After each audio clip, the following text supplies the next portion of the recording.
You're listening to the Career Musician Podcast with creator and host, Nomad. With 20 plus years of experience in the music industry, Nomad has done just about everything to earn a living as a career musician. From being music director to celebrity artists, playing iconic arenas and stadiums, composing for film and TV, and even playing your average local club gigs, he's done it all. Nomad's mission is to empower musicians across the globe with strategies for a sustainable career while blasting stereotypes, and to bring you tried and true wisdom from his colleagues in this crazy business we call music.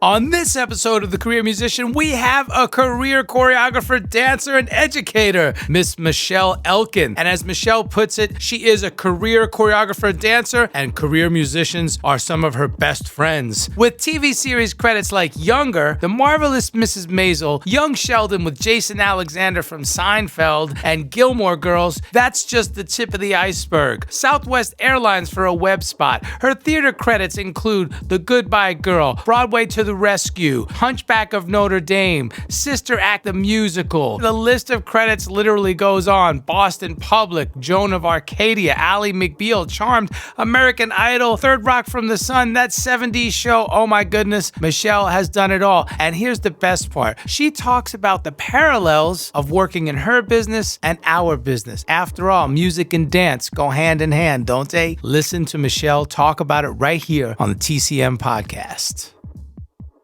Okay, today's guest, Maisel Elkin, choreographer, educator, dancer, and by the way, she loves career musicians. Maisel, welcome to the Career Musician Podcast. Oh my gosh, thank you so much for having me. This is a blast. I can't wait. Absolutely. Same here. You know, as a lot of you listeners may know, I have the guests do the little guest ID, station ID, I call it, where they say their name and they say that they're a career musician. And I love the way you put it, Maisel. Would you mind reiterating that, what you said?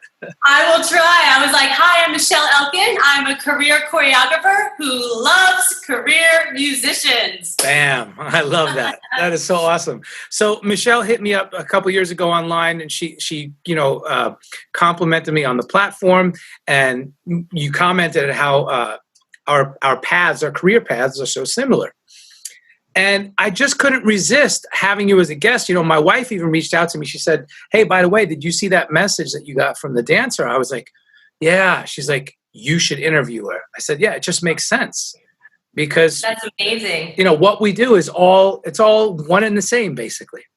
Absolutely. The one that really kicked in for me, I'm sorry, I can't remember the artist's name, but they were talking about being a janitor for the Beatles. And then years later became like the tour manager for Paul McCartney. And I was like, that's what it's about, building that foundation. And I was that's like, right. I love this podcast. Oh, thank you. I remember that episode clearly. It's Bernie Boyle. Okay, yeah. Yeah, I call him the legendary tour manager. I mean, he's tour managed for everybody. Michael Jackson, Paul McCartney, like you said, he worked with the Beatles. I mean, the list goes on. And he had the right mindset from when he was younger. You know, just like if you're working in an executive situation, you start in a mailroom, you work your way up, right? Yeah, I was really impressed by that, and it connected to my training. And I was like, I have to tell people about this podcast because it will make so much sense. It's all the way around, no matter what art form you're in. I was like, this is about how you do your business and how you make your foundation built. Man. It really touched on me. So I was like, I have to listen to more of these. And I felt very connected to this. But I have always loved musicians. That's who I always connect with on a job, session artists, like when we're on TV shows. That's who I like talk to, because you're right. Like we have such similar connections to the art form. That's right. That's right. And musicians, conversely, we hang out with dancers because, look, if you're on tour, you're all part of the group, so you're hanging out anyway. This is what we do, right? And on tour, it becomes your family away from home, right? So totally. It just makes sense. Absolutely. Yeah. So, all right, give us a brief history of how you got started in dance, how the dance bug bit you, and so forth. Okay, yeah, I was like 2-3 years old, like any child usually gets put into dance. It was just fun. I had a passion for it. I had 2 parents who said, we're going to keep giving this to you. Just, I was at a dance studio, local dance studio. And then there was a bunch of kids going to this audition when I was about 8 years old for the feature film Annie. And just, I was always about the fun of dance. I just loved it. I loved every ounce of it, just even at an early age. And I went to that audition, not knowing what show business was about. My parents knew nothing about show business. Right. And I auditioned, and I didn't get the job at the time. And then about a month or so later, I got a call from the casting director asking for me to be on the phone, not my mom, me, and said, do you want to be an orphan in the movie Annie? And that was my start. I was on a set for 10 weeks, learning it. Like you can see me in the movie. Like I'm looking all over the place, like while they're shooting. I didn't know anything. I was just like so like open-eyed. This is what I love doing, and I'm doing it like in this way. And that was the like opening for what it was. And there were other kids in the film that had already done Pennies from Heaven, and they were on the Tim Conway show, and so. There were already professional kids, and their parents were really kind to help my parents, saying, if you want her to continue, these are the people you need to get her to. So lo and behold, again, my parents said, okay, let's follow this through. And I ended up training in Los Angeles with all the top working choreographers at the time. No kids classes, all adult classes. I had to audition for them all. And they were all like, I was taking a Debbie Reynolds studio at a very young age while Michael Jackson was rehearsing Thriller. So it was like, wow. That was the world I was like watching and participating in at a very young age. And it was a really good time. You'll understand this. It was a time when TV variety specials were out. Right. I did a John Schneider Christmas special, there was like TV, like I did a show called I Love Liberty with Bonnie Franklin. And it was like all this like really great TV time for dancers and kids, especially. And People's Choice Awards had kids, and so it was a really nice place to kind of get catapulted in what this was. And I was already thinking about choreography at that time. That's awesome. Now, was this up north in New York on the East Coast? No, I am born and raised in California. I was raised in Rowland Heights, but all my training was in Los Angeles. And I found my way to New York, not living there, but like I've been able to make the path of being able to work on both coasts as an educator, as a choreographer. But everything, all my TV life was in LA for many years. Okay, because when we first started talking, you were in New York. That's what it was. Yes, I was. Right. I think I was shooting. I might have been shooting Younger, the TV show Younger. Oh, wow. Yeah. That is so cool. So if you go to Michelle's website, michelleelkin.com, you'll see all of her credits and everything that she has available, some great classes, it looks like, and whatnot. You have a ton of TV credits, TV and film credits, which is so cool. I'm going to be a little biased here. I love the marvelous Mrs. Maisel. Maisel. Right? Yeah, I'm lucky on that one. So the choreographer that I worked with for many years, she's the choreographer for the whole show. And there was an episode that she couldn't get to New York, and I was already there, which is a really good lesson for everybody. Like in the right time, in the place. And she over the years, she had me cover, sets for her. And so there was an episode she couldn't do, and I was there. And I had already worked with, Amy Sherman Palladino before, so she trusted me. And so, yeah, it was great. It's a fun show to be on. That is. I think they're going back soon again. So, yeah, it's a really fun show. Absolutely. Okay, so we have so much to unpack. Sorry, I wanted to mention that while we were talking about New York. All right, so that's your history. And then as time went on, what was your career path like? You talked about being an Annie. That must have been amazing, as you were discussing. after that, what were the different patterns that you see that it might be helpful for others who are trying to do what you do, Well, this is the weird thing. I just remembered this morning because I was like, I need to like remember my youth, because that kind of catapults everything else, right? Isn't it something how we kind of we gloss over it, Yeah, but the thing is, I remember, and I can't remember if it was the second or third job, but again, Debbie Reynolds' studio was the place to go growing up, and there was a choreographer that happened to be rehearsing, and I had been called on the audition for something that he was going to be doing a few days later, and I literally jumped in front of him, and I shook his hand and introduced myself. I mean, I was a little one, and I introduced myself. And then I went to the audition, and I reminded him in the middle of that experience. So, there was that. And then there was another job that I went to audition. They typecast. I think it was maybe 9 or 10. And they were typecasting everybody. I got cut because of my height, because they wanted they wanted everybody the same height. And then I said... Sorry. Yeah, if you don't mind, for some of the listeners who may not be familiar with that term, typecast, break that down. And that may not continue. We don't know. We'll see. But typecasting, generally speaking, is you stand in a line, and they're looking for a specific height, or they want a certain look that they're trying to fit into that product of that show, or TV, film, or theater. And they used to do it so they could eliminate people's times being wasted, which that I really appreciate. So you're not standing there dancing, for 8 hours and you never were right for the job. So I know a lot of people do appreciate that respect of time. So if you fit the bill of what they're looking for, then you stay and then you learn the choreography. I was cut at that audition as a kid because they were really specifically looking for a height, and I was a little bit shorter. I asked if I could stay and just dance, because I always just wanted to dance, and they let me. And I ended up booking the job. I was the only one who was shorter. Everybody around the circle, they made a whole circle of dancers, all the same height. And I was in the center. That was a job with Bonnie Franklin. And after the job, because I was this little one, I remember there was this kick line that went in this circle. And I was shorter than everybody, so I had to bust it to get around. And I remember the choreographer, Ron Field, ran and after the job lifted me up, and he was so proud. At the time I didn't realize he had worked for Bob Fosse. I was a kid, I was none of that really clicked in for me, but now I'm oh my gosh, that was really a amazing moment.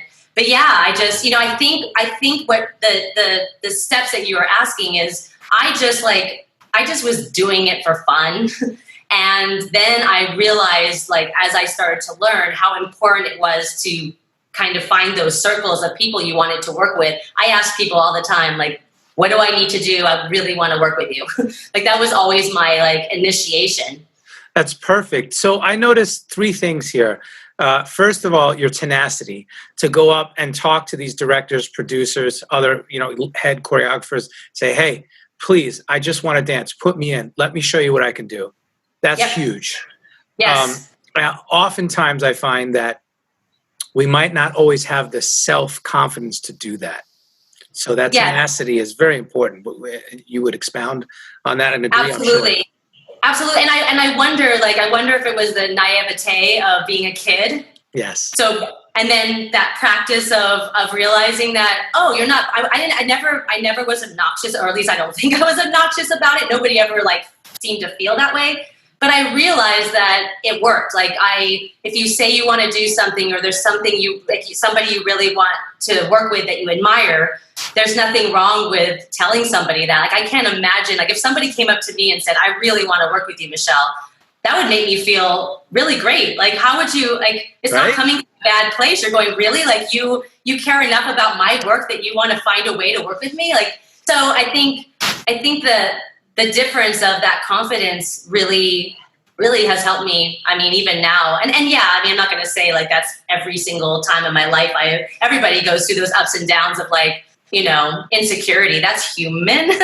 But at the end of the day, you have to ask for what you want. That's right. Well, then the second thing you mentioned was passion. I think as all of us creative types, like I always say, we didn't get into the biz, quote unquote, to make money, especially nowadays. We got into the biz because, like I always say, the bug bit us, the passion.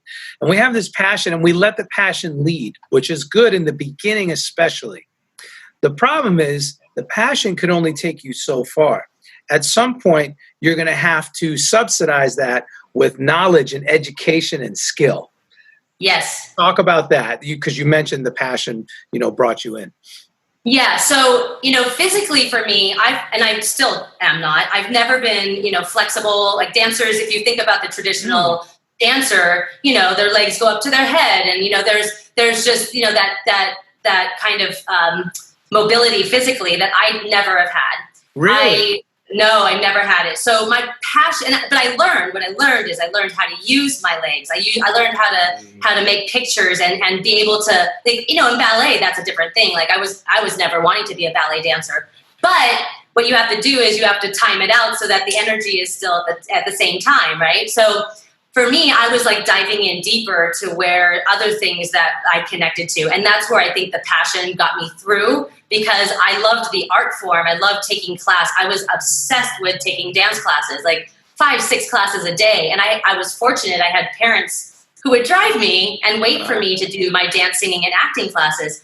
So I think the passion was what made me have the momentum to dive into finding other ways to work so that I could survive physically in a world of what I was choosing. Because not everybody gets to do it, honestly, That's not, right. and I mean, musicians too, not everybody gets to do it. That's perfect. Perfectly said. And then the last thing that I wanted to talk about from this first comment you made was the inquisitive nature. Don't be afraid to ask questions. Yes. I know from experience when I was a lot younger, sometimes I might think, oh, don't ask that question. They'll think you're stupid, but you know what? Just ask. I definitely went through that when I first started choreographing. But what really helped me was watching my mentors choreographing and seeing them go through those struggles of, people giving information, trying to like read through it and all that. I watched all the, or choreographing something and it didn't work and then you had to go back and fix it. And I saw how they dealt with it. So it was a really good example, having that opportunity to be in those processes with them, to see that it's not just, it's not just you, it's everybody. And and it's okay to ask questions. Like the more you ask, the more that you're informed to do your best job. That's right. That's so true. Okay, so you shared with us a lot of your film and TV experiences, or, you have a ton more, obviously. You also did some touring. I actually never toured with an artist. I never toured with, I never took that route. But I did do like I'm really into theater. Right. That's probably what you're, I was definitely theater tours. Right. Yeah. Like I my first musical as a performer, I did Fame the Musical. It was the first, West Coast production that came from Sweden. And they did offer me a tour, but at the time I was working television and that money is really great. And on top of it, I was riding that wave of dancing, assisting, choreographer. So I just didn't think it was the right time to travel. But I have a big passion for working in the theater. I love the community. I think it's what you talked about being on tour. Right. There's something about the community of people you have to spend a different amount of time with, and you have to struggle through the process with, that you don't get on television unless you're in a TV series, Right. So, that's that. I would love to do more working with artists, because I love creating pictures. Like I do love choreographing, but it's never been about like how many steps can you feel. It's always been about how do you create this picture and story. Right. So how long? What was the longest tour you did? Theater tour? Being out of town, I would say probably the longest I've been out of town wouldn't be a tour. It would have been a film. I would say my longest on a film was about 3 to 4 months in Florida. I was an assistant choreographer in Florida for a film. And then I spent 2 full years off and on, 8 weeks at a time, being an associate choreographer on a Broadway show. Okay, perfect. So what I'm getting at, this is great, because being away from home, yes, whether you're on a set or moving from city to city with a tour group, talk about what it's like to have that family life away from home because look, a lot of the times you're with people that you're working with, you can't get away from them. It's almost 24/7 aside from the time you're sleeping. And oftentimes you're bunking with somebody, or you're sharing a room, or you're sleeping on a tour bus, what have you. Talk about that and what you've learned. Yeah. I have to say for myself personally, I have always been really strict about my time spent. And also being a dancer, you have to be really smart about how you use your body. You have to be careful how much you go out at night, how much you party. I never was, not that I haven't enjoyed myself, and I'm not fun to be around, but there's an element of sleep that you need to be able to dance the way you need to dance. There's a level of what you feed your body health-wise so that your body can dance that hard. So I think for me, like, I found ways. I still do it. If I go teach out of town, or when I leave, the first thing I do, if I can, is go to a gym. Even if it's 20 minutes on a treadmill, I just need to focus my eyes, my head, and my body. I always say that as soon as I land and check into the hotel, the very next thing I do is put on my gym clothes and hit it. Yeah. You got to sweat it out. You got to get the airplane vibe off of you. You get a grounding. Yes. In that new place that you're at. And I need that too for my work. Like I feel like there's time to be with people and connect, because you don't want to be that person that's not, Right.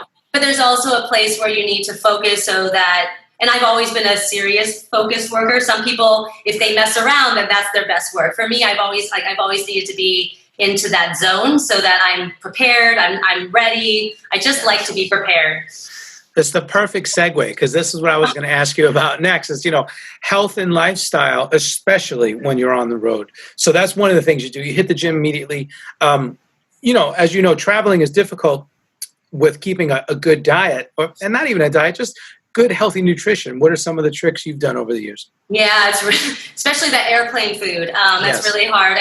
I try to bring my healthiest protein bars to eat if I can, and I try to drink lots of water, and I do my best. I mean, I'm a little bit easier going now that I'm a little bit older. When I was younger and knew that I had to be on a TV set the next day or things like that, so I've always tried to eat a little bit healthier, in terms of fish, chicken, red meat, greens. I mean, it's so good for your body. I just think there's a healthy, nutritious way to make sure that you have the stamina, that you don't get injured. That's really important. And it's hard. I mean, I think it's easier now. I remember when I used to go to the Midwest, and, healthy food, everything was breaded. And now there's actually places, everything was fried. So I feel like now so many places have gone on board to have, you can find a good salad without, fried chicken on it. And right. That wasn't the case a few years ago. Exactly. So you mentioned that, initially you weren't innately flexible, so to speak. Did you develop a stretching routine that you could use, something that's quick? Because I know for me, especially now that I'm in my 40s, I'm all about stretching, and I'm on the verge of diving full head into yoga. I'm just about there.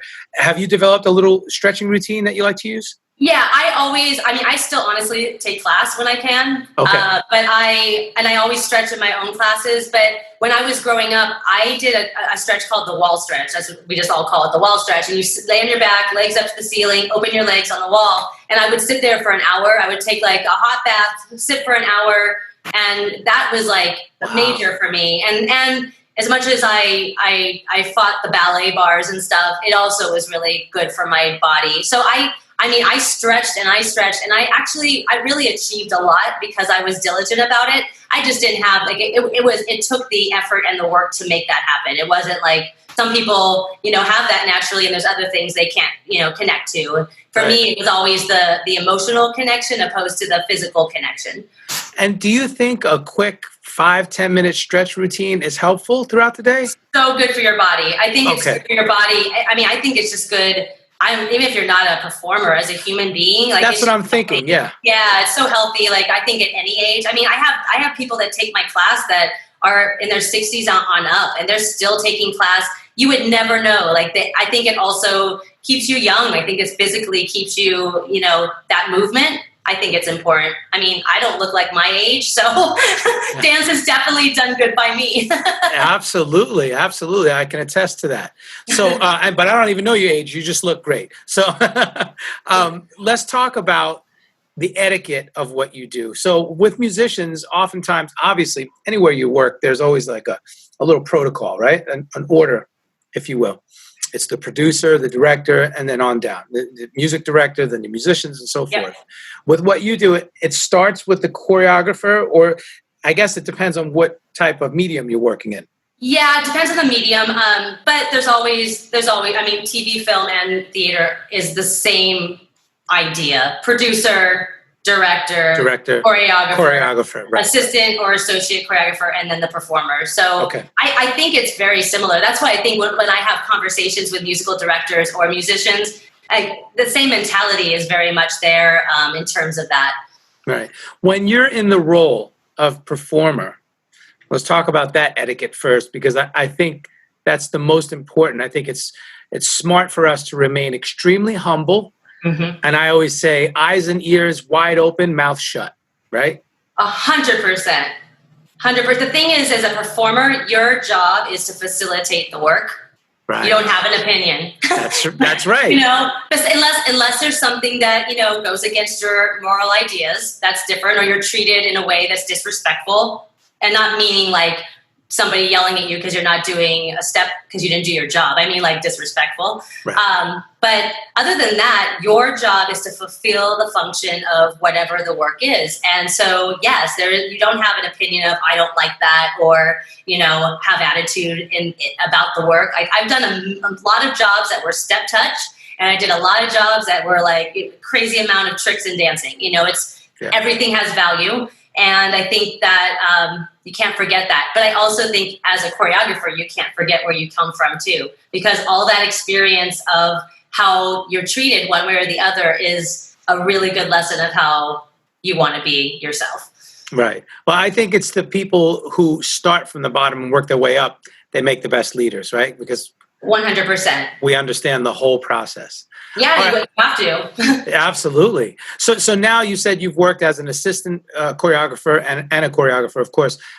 So next, the associate or assistant choreographer, you have a little bit more say. You're communicating directly with the lead choreo, right? Correct, yeah. You have a little bit more. I spent a lot of years, I actually, very fortunately, started at a very young age. I mean, I think I was 16 or 17 the first time I assisted on a set. Wow. Did not know what I was doing. I'm thankful that I was given that opportunity, but I can't even imagine what it must have been like for the artist, because, it's like that was a brand new thing. I was learning as I go, which was my college. I didn't go to college. That was my college. It was the education in the moment. And I learned real fast, and I had to stay on sets by myself at a very young age. And I watched the process, and I learned not only about creating the steps as an assistant and an associate, but I learned all the backstage stuff. Like, you have to know production, have to know casting, you have to know, you don't have to know lighting, but like, I wanted to learn lighting, and that's right. you start to learn other skill sets that, I think sometimes newer choreographers don't realize how much there is to choreography if they don't spend that time assisting, because there's so much more. I was at meetings listening to like pitch meetings and stuff. So you learn all that in the process. So when I started working on my own, I understood. I wasn't like left to the wolves. I felt that security of like, okay, I know what I'm doing. I didn't realize I learned that, but I know what I'm doing. I'm good. Right. It's so funny you mentioned that, because production is such a huge element in what we do. Even simple things like downstage, upstage, stage right, stage left. Yeah. You might think, oh, that doesn't matter, but it does, right? When you learn, like I had to learn on TV series, you learn man days. Like, you have to know how many people have to be hired per episode, per budget. And I had to learn, that's the stuff that people don't think about. And it's so important to what you do, because your team is responsible for not going over budget when you're in the choreography department. So all of that stuff was such an important lesson for me to continue what I ultimately wanted to do, Right. And as you're learning all of this in the associate role, it just better prepares you for when you are the lead choreographer. Yeah, I mean, you learn, and depending on the person, I was lucky. I had people that trusted me, so they gave me the opportunity to use my voice So I was getting practice under somebody else's name. So the mistakes I was making, it wasn't on me, it was on them, but I was there to support them. So I learned how to navigate all those without having all the pressure on me at the time. So then you don't feel so scared or out of place when it's your turn. Right. And then when you are in charge of a group, right? Because if you're a head choreographer, typically how many dancers do you have under you? It depends. Like sometimes it can be as many as 25, or it can be as small as 5, or it can be no dancers and you're working with actors. So it's like so it ebbs and flows in that sense. And I don't know. Like it might change now because there's some TV going back, but the dance numbers that are being shot have like 8 people. So it'll be interesting to see how they're able to do lots of people at a time. I hope we can go back to that. I think we will. I think it's just going to take some more time. It'll take a little bit more time. Yeah. I truly believe that, but we'll see. Yeah. Okay, so let's talk about professional courtesy, because you and I hit it off right away, and we started talking about these things like a while ago, as we mentioned. What do you expect from your team members? I expect people to come on time, which means early. So if your call time is at 2, you should try to be there at 1:30. That's right. I'm usually somewhere 45 minutes early at myself. Yep. Warmed up, ready to go. Great attitudes, work ethic. If you don't know how to do something, work on it. I expect good human beings. I want good human beings that want to be there and make the 8 hours, 14 hours, whatever those hours that we're working, fun while doing the work. Hi, this is Michelle Elkin, and you're listening to the Career Musician Podcast with Nomad. Being a career musician is more than just gigs and sessions. Are you a career musician? Find out on the Career Musician Podcast, streaming everywhere. Be sure to like, follow, share, and comment on Instagram and Facebook. That's right. Man, no truer words have been spoken. That's it. And look, if you give that, you're going to get that in return, right? Absolutely. If people feel it from you, they want to do a good job. They want to be there for you. And I hope that's how people feel. Like you want people to go, oh my gosh, I can't wait to do that job with Michelle. You want people to feel that they're protected, that they're taken care of, that it's going to be a fun experience. And right. They get to do the work. As being independent contractors our whole lives, that repeat business, those callbacks, that's a big part of what we rely on for income. Right? And my teachers always told me, you can work once. Do they call you back? It's that second time. One time, you can work with anybody one time. That's right. And technically, you can put it on your resume if you work. Yeah, once you do the job, it's your credit to have. But you want to have the lifelong career. You don't want that, short, unless that's what you're going for. To me, it's like a career, not a little short, run. Right. Now let's talk about those times when you are leading a team of actors or even musicians. Obviously, when you're, choreoing for dancers, you speak the same language. They do what you do. So I'm not going to say it's simpler, but it's a lot easier for them to, take direction. When you're working with somebody who's not a dancer, and I want to talk about that. I've had experience with that myself. How do you approach that? Because first of all, again, speaking from experience, I was so insecure. So if you came in the room and said, "Hi, I'm Michelle, I'm the choreographer," I'd be like, this is how I would greet you. "Oh, so nice to meet you, Michelle. Thank you. Listen, I want to tell you, I suck. I know nothing. So you're going to be very upset with me because I can't dance." Like, that's how I start the convo. Yeah, I get it. It's a deflection. But you know what? If you think about it, I'll explain what I do. But if you think about it, so if I came into your room and you said to me, I played piano when I was a kid, but briefly. So if I went in and you started playing guitar and you said, "Okay, I'm going to make you, play, rhythm guitar," I'd be like, right. What? Yeah. And same thing with a singer. Like some people can wail and not everybody can do that. And so everybody has their things. I know for me, I prep before I walk on a set for an actor. I prep so much so that I have a bunch of things to throw away and bring in.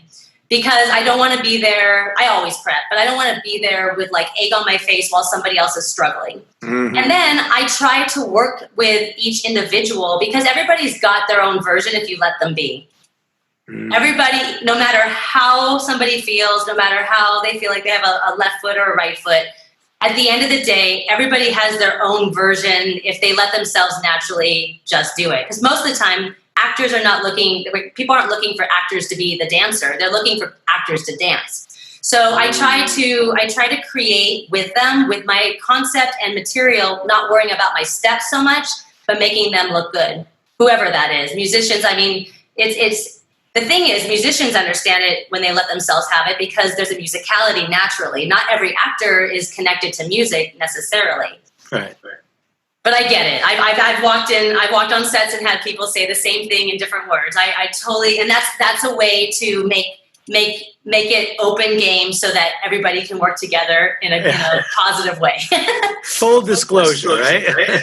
Yep, it's all good. I mean, I love watching what can happen with somebody that's not as comfortable because sometimes it can be not necessarily better because yes, dancers have the technique and structure and vocabulary, but like comedians, the way that they make things work is like brilliant because they're not afraid. They just go out after it, and sometimes things come up that you couldn't even have imagined in creatively in your own head. That's right, and it's a good point you brought up. Comedians, everything is about timing for comedy, right? Timing, sense of humor. I mean, even as a dancer, like I always tell my students, find your sense of humor, find the story, and find your own unique sense of humor because we all have it. You know, what makes you laugh doesn't make me laugh, and vice versa. So when you bring that individual quality, that's what's going to make you get hired, and not somebody else. Right. What would you tell a career musician going to audition for a big show? Let's say somebody's going to go out and audition for Beyonce or, Ariana Grande or some big act that there's going to be some movement on stage. But they might be a little, hesitant about the choreo itself. They might not even be expected to do actual choreography, but just move. What would you tell them? How can they prepare for that? Well, I would say if that comes up a lot, go take a basic dance class. There you go. Bam. Yes. Because the thing is, the more you're prepared, the more you're going to shine and you're not going to be uncomfortable by it. You still, I mean, if you start later and you've never danced, you're not going to be, like I said, the 17-year-old that's, twirling, but you'll have a comfortability. I tell when I see actors, I'm like, especially young actors that are just trying to pursue, I'm like, go take dance class. If you're comfortable in your skin and your body, you're going to work differently. And so I would say, the more you train and everything, the more comfortable you're going to be. Be prepared. The best advice ever. So it's so funny because I was with Babyface for 12 years. I was his music director for 10. And on the last, maybe 3-4 years, he wanted the band to start doing some steps. So he brought in some choreographers. The first time he brought in the choreographer, of course, I had my little disclaimer, hey, I suck, blah, blah, blah.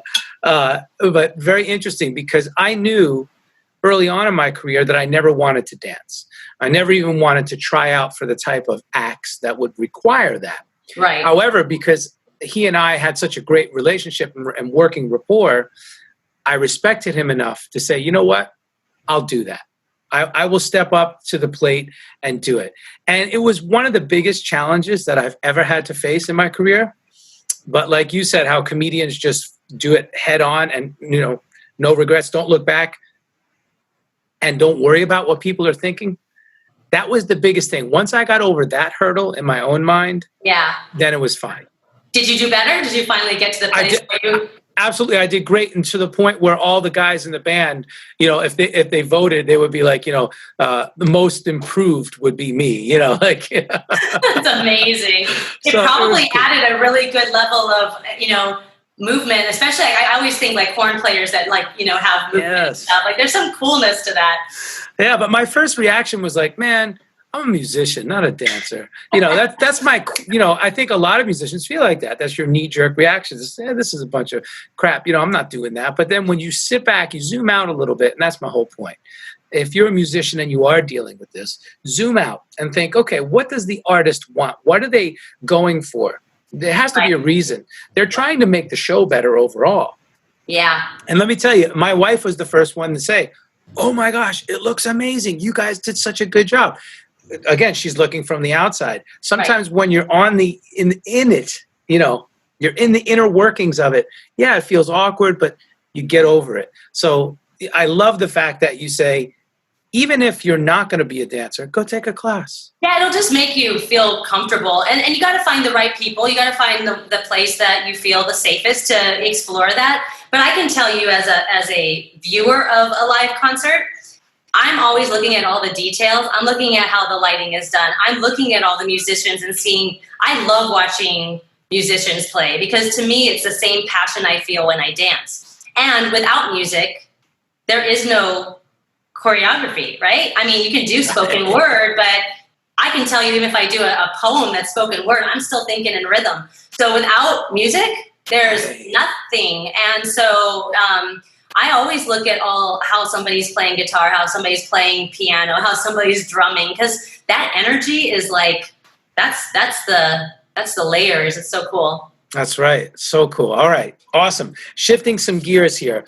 Let's talk about the business side of what we do.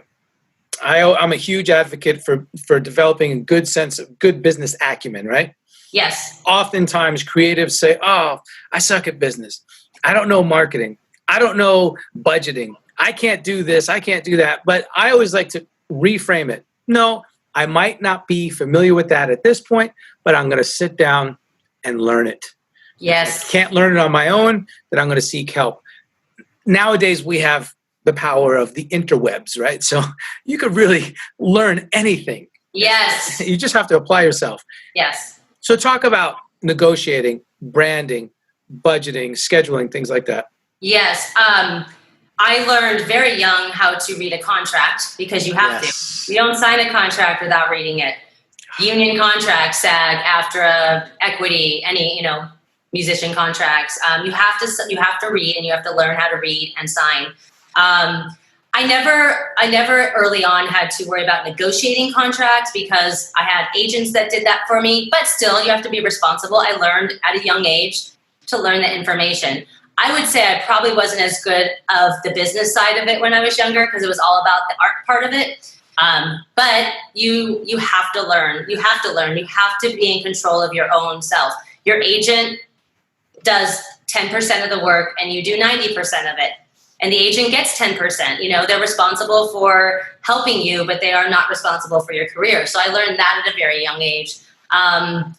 Learning how to negotiate. You have to know your value, and you have to know when to push. You have to know if you're willing to walk away.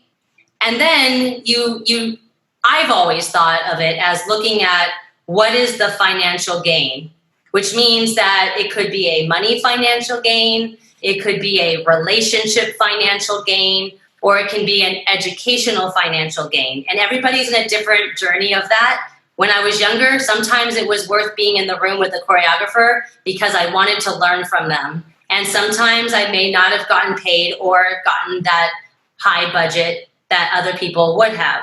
But it led me to the next thing that eventually it did. So I think everybody's hours and time are valuable, and you have to decide what that is. And you have to decide when you're being taken advantage of or when you are actually in a situation where it benefits you. So I learned that. I also learned how to advertise myself. I didn't grow up, neither one of us grew up in social media. That's right. I didn't grow up in Instagram posting and Facebook posting. I grew up in, you get a job and you are quiet about your job. You just work. Let's talk about the paradigm shift. Yes. Back in the day, it used to be you didn't really talk about the gigs you were landing because, number one, you don't want people to know what you're doing because jealousy is afoot. People really don't want to see you succeed at the end of the day.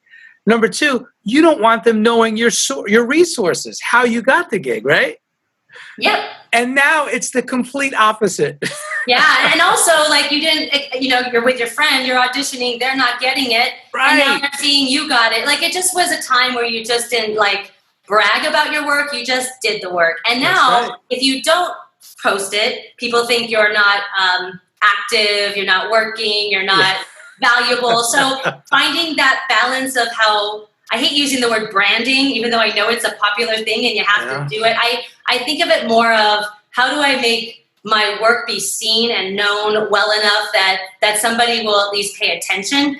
I mean, I don't have a crazy amount of followers. I'm not after like the 10,000 followers, but I do realize there's an importance to it as much as you're comfortable with. So I try to do as much as I'm comfortable with by also maintaining my standard. That's right. Well said. I think that's perfect. That's it. And how about scheduling? I'm sure you've come across conflicts. How do you deal with that? That's never, never fun. I've always made sure I focus on the thing I said yes to first. Right. And then I go from there, because what I never want to do is take a job and then bail for somebody else's job. So I've always tried to schedule as well as I can and see what the options are. Like I'm trying even more so in the last 5 years to say yes first and then see how I can do it, opposed to, no, I can't do that. I'm too busy. I got this, and this. So I try not to panic with it and just let my time kind of prove itself in that way. But I'm a big scheduler. I'm not going to lie. I can't wait to get rid of my 2020 planner, but everything, as soon as it comes in, I write it down on paper. So I am a big organizer of, this is what I'm doing. This is what I need to fill. I love that. What is this paper you speak of? I know, right? And I actually ordered my 2021. It's already here. Nice. I love it. I'm ready for it. I'm the same way. I'm the opposite. I'm a digital guy. So everything I do is, on digital calendars and documents, but still the same concept. My point is our point is you have to be proactive with scheduling, right? Yes. Have you ever had to say, or have you ever said thank you, but no thank you to a gig? Yes, absolutely. What's your criteria? Yeah. If it's something that I've already done and I've moved in a different place in my life, that would be something. If it's something that, I don't know, I think even more so now, if it's something that my instinct says no, I listen to it.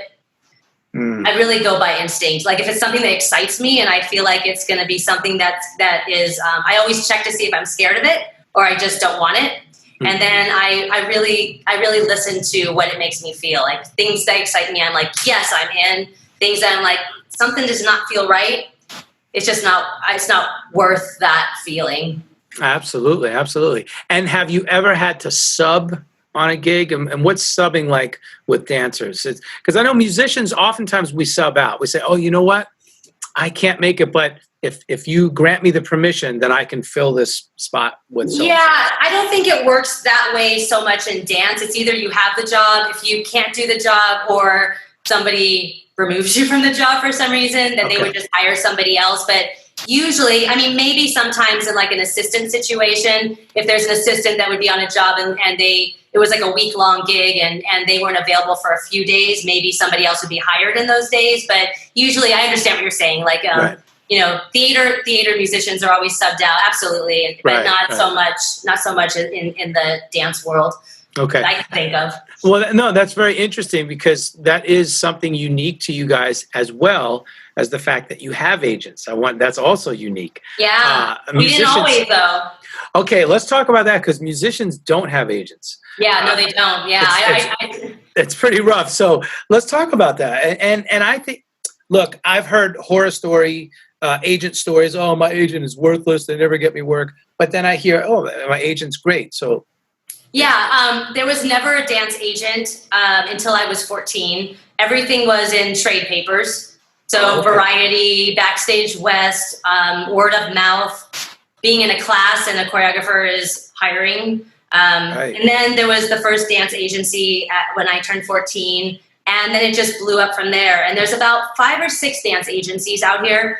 They're all good. They all serve a purpose. Everybody has a different energy and relationship with those agents. My personal agency is Go To Talent, and I really trust how they represent me verbally. And so you just have to kind of find that match it's nice to have when you're on a job and you don't want to be the person that has to like, verbally say something if it's not feeling comfortable. You have that voice that speaks for you, in agreement to how you feel. So it's kind of a buffer. But I've heard that a lot too. People will say, oh, my agent, they don't do anything for me. Again, they're not responsible for your career. They're responsible to help you because they have a lot of other clients too. So you're responsible for your own career. If you're not getting something, are you calling your agent? Are you emailing them, checking in? Because even during this time, I'm checking in with my agency all the time. Just want to say hi. This is what I'm doing right now. How are things going in the industry? Like you have to do your part too. You can't just assume that somebody is going to take your career in their hands and do everything for you. The old tried and true principle: out of sight, out of mind. Yep. You got to kind of stay in touch with people, but don't be obnoxious about it, right? Of course, yeah. Find that balance. I think I always think about that. And I think if you come from a good place when you're reaching out and you're clear about it, then it's going to be felt on the other side. If you are from that obnoxious place, I think that also is felt on the other side. That's so true. So true. All right, you've been sharing some concepts with us, basically, which are your principles and methods. And that it kind of ties into this segment of the interview. I like to ask each person, your principles and methods, and what would you do if you weren't a career choreographer, dancer? This is always a hard question because I cannot imagine my life without dance. Right. But I will say now on this side of the time of a career, I have learned production. I've learned stage managing. I have learned casting. I've learned brief lighting. I think I would find a way in the same field of some sort, even if it wasn't physical. But I'm so lucky. I'm very lucky. I love to teach. And I think that's endless because as long as there's somebody that wants to learn, there's a place to teach. And I have friends that are in their 70s still teaching. So I have that passion and love to give back and pay my debt of gratitude to my teachers. So I feel like even if I wasn't working as a choreographer, I would still be contributing. I could sit in a chair and contribute. You know what I mean? That's right. So I don't foresee that ever being a issue in my life now, which I'm very thankful for. Right. Well, I think that's what brought us together is that you recognized the education aspect of what I'm doing here with the podcast. And I'm the same way. I have a huge passion for teaching. I love it. And I think when you have teachers like us who not only have the knowledge, but we have the experience. Yes. Those two things combined, we can offer. I always tell people, look, I can put you on the fast track. I could save you a lot of time. Yeah. Just by listening. Absolutely. Every job of an educator is to shorten the time so that you don't make the same mistakes they made. And my teachers were willing to do that for me. And I am definitely willing to do that for my students. And yeah, I think you can teach no matter what if you love to teach and have the information. Having the experience and talking from a real place versus just regurgitating information is totally different. Very different. So with that being said, talk about the classes you offer. Obviously now they're online classes. Yeah, everything's online. Yeah, I teach at a studio called the Performing Arts Center. It's a rental studio for lots of artists and Broadway and TV and all that stuff. But right now, obviously with where we are, everything's online. So I've been teaching, I teach jazz classes, I teach a musical theater class, and I also teach at AMDA, which is a college for performing artists. There's one campus in LA, one campus in New York. So I've been doing all of that online. And then I've just been able to find time to reach out to students all over the country. I'm doing privates with them. I'm doing mentorships. And, it's a place where I don't think, one, I would have the time, nor would they. So it's been a really nice way to train dancers, in Missouri and Pennsylvania. And Right.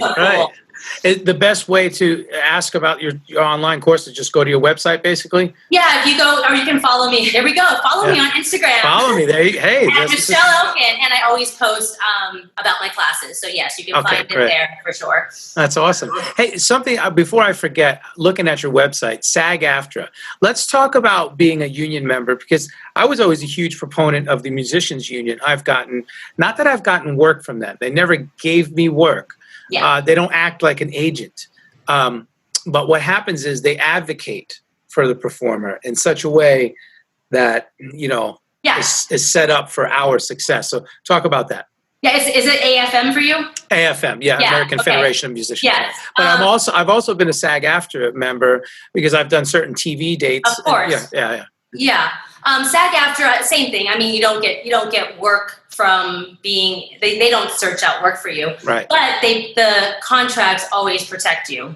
And that's the great thing. Like when you're non-union, there are no rules. When you're in union, there's always a standard that has been fought for from many people before even me. And all that fighting of making sure people are protected.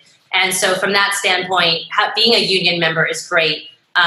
Also for the future, I mean, as performers, if you don't have another job that's like a whatever corporate job or whatever those jobs are that give you pension and all those things, having a union is what secures artists to have a pension when they retire, having, health benefits, hopefully, and all that stuff. So it's kind of your only protection as a performing artist. And typically they have, you get top dollar when you're working in a union situation because union scales. Great. Yeah. It depends. Like if you're a group dancer, it's a little bit less, but being that SAG principal, there's nothing like it. I mean, it's very nice, especially the residuals. I mean, I'm still getting residuals from Annie. I get residuals from all the films I did, whether it's 1 cent or $100 or, and it's such a nice gift of money. That's right. The mailbox money. That's the mailbox free money. Yes. Yeah. The passive income. I always talk about that. It's definitely extremely important. So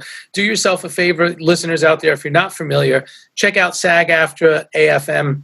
And do some research, Equity for anybody who wants to do Broadway is really important. AGMA for like Radio City and opera. So all those unions are important to really be versed in. Awesome. Anything that you remember, the most ridiculous or crazy moment you've had with working with somebody? Crazy or ridiculous moment? Outlandish, embarrassing, funny, whatever. Oh my. Well, I will say one time I was an assistant on Austin Powers movie, and Mike Myers hold on, stop. No, stop. What? Austin Powers, come on. I was the assistant choreographer on all 3 of the Austin Powers movies. Oh, dude. One day insane. I remember he made a song for me and the choreographer, and he did it over a bullhorn, and I just loved it. I loved working with him. I danced with him on a MTV Movie Awards thing. We did like a Lord of the Dance thing. Like that was like such a wonderful experience. That's the kind of comedian that's like just willing to do whatever. I mean, talking about unabashed, man. He'll just do anything, and that is so, like you said, it takes that spirit. It's such a free spirit, open. That is awesome. All right, and finally, to wrap up this segment, words of wisdom for some young choreographers, some young dancers out there that want to follow in your footsteps and do what you're doing. What's the best route? Any words of advice? Yes, please train and be versatile as possible. If you want to choreograph, don't try to skip to choreographing. Go through the process, because you'll be more informed and more prepared when you're on the shoulders of somebody else. I can't even say more than that. Like, it's just so important to learn from the people that have already done it, because you don't want to be somewhere and not be prepared. That's the big word for me. Be prepared. Be prepared. That's the best. Michelle, this has been great. Do you mind if we close with some rapid fire questions? Sure, let's go. I say they're rapid fire, but then I always comment on them, so it ends up being... Oh, gosh, okay. Rapid fire, let's go. Here we go. Favorite food? Sushi. Favorite libation? A drink, adult beverage? Wine.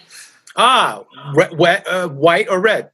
It was always red, and then I went wine tasting one time, and rosé, white, red. Oh, okay. Wine, okay. all the wines. Nice. Favorite sport? Besides basketball. Dance. Basketball, yes. How do you spend your free time, assuming you have any? I love to read. I love to walk outside for hours, just my own zen time. Nice. Drive or be driven? Oh. Depends on the day. Definitely drive, and yes, drive me. For sure. What activities do you enjoy on long flights? I sometimes color. That's cool. Wait a minute. I have to pause there. I have this book that I do with my daughter, the mandala. Have you seen those? Like the big pictures of flowers and whatnot? Oh, yes. You just color them in? Yes. It's so therapeutic. It's so great. I always color or I read a book. I actually don't listen to music, and that's kind of weird, I know, because I love it, but it makes me start to want to do other things of creating, and it doesn't put me in a state where I can just like forget everything. Right, because now your mind has been kind of, stimulated by right. Yeah, exactly. Yeah. Okay. All right. Well, then this next question might be a little weird because you're primarily a dancer, but what's the last song, band, or artist you've listened to that you've had no professional correlation with? Right. Okay. So no professional correlation, but I just listened to Dave Matthews Band. Okay.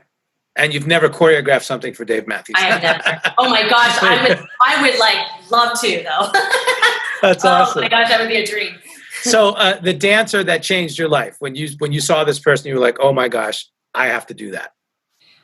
I'm not in real time of me looking at somebody, but watching Sid Charisse, Bob Fosse is a big one for me. Gregory Hines is a big one, and the Nicholas Brothers. It was mostly people in the MGM musical, like Life of Time. Okay. And conversely, favorite musical artist? Favorite musical artist? Oh my gosh. Besides Dave Matthews. Yes, like Prince, Michael Jackson. There you go. All right. 100%. Yeah, Stevie Wonder. Yep. Nice. Are you streaming any shows or movies right now that you're digging? I just started Hollywood.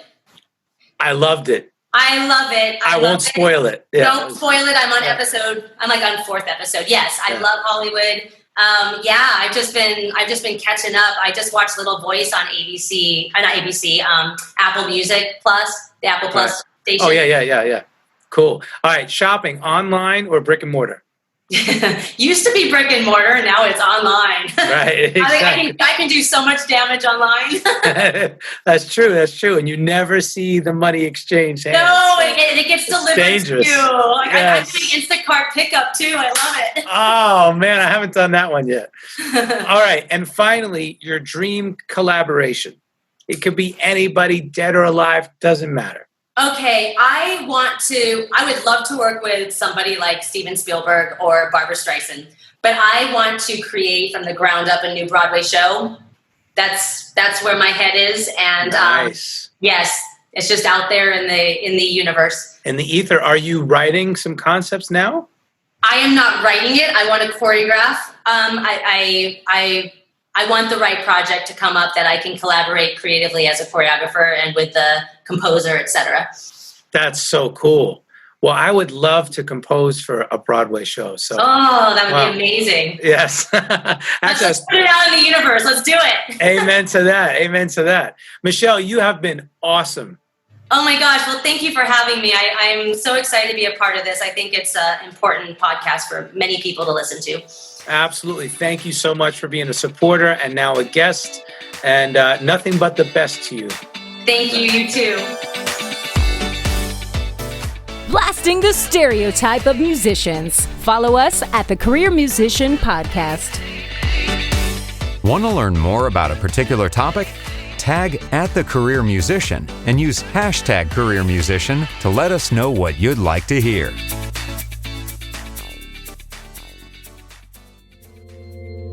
I'm just a nomad, nowhere man, writing the songs in this one-man band.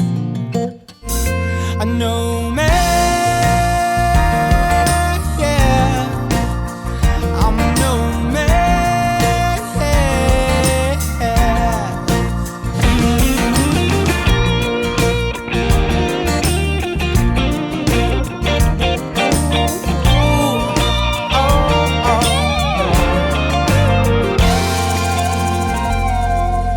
Hush now, darling, you'll be fine. I'll be back this way.